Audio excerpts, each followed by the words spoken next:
3 different agreements in the space of just over 2 months.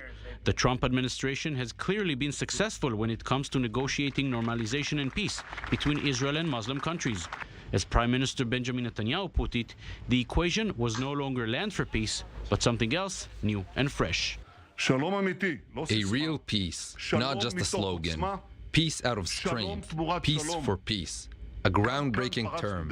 Peace for peace. 2.5 months after that statement, it is now clear there is a price for peace, and it's quite heavy.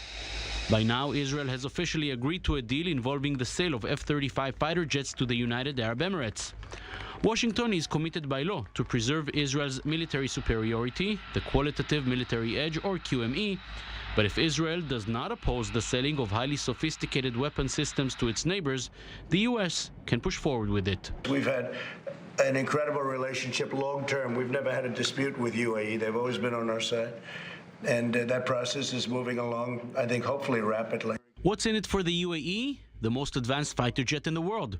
What's in it for the U.S.? Much-needed cash in a time of economic crisis. What's in it for Israel? More political turmoil for a mostly dysfunctional government coalition. There is no base to say that there was any secret negotiations on this issue. There was no condition on behalf of the UAE to sell them F-35s as part of the peace deal. Only after the deal was signed, the Americans told us we should consider this matter. Netanyahu insists the agreement to sell the F-35s is separate from the peace deal, but such reports emerged as soon as the deal was announced in mid-August. Defense Minister Benny Gantz was not informed of any negotiations with the UAE, according to the Prime Minister, for fear details will be leaked to Iran, a rather strange argument considering the fact Gantz is a former IDF Chief of Staff. Once the deal was announced and reports of the F-35 deal came to light, the Defense Minister felt things were hidden from the security establishment.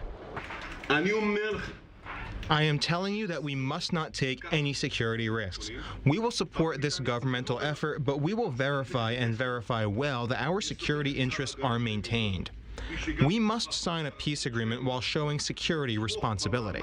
The F-35s will probably make their way shortly to Dubai and Abu Dhabi, and other Middle Eastern nations, such as Saudi Arabia and Qatar, may use this precedent and ask for the same deal. The fighter jets might take off soon, but the Israeli leaders remain grounded in mutual animosity.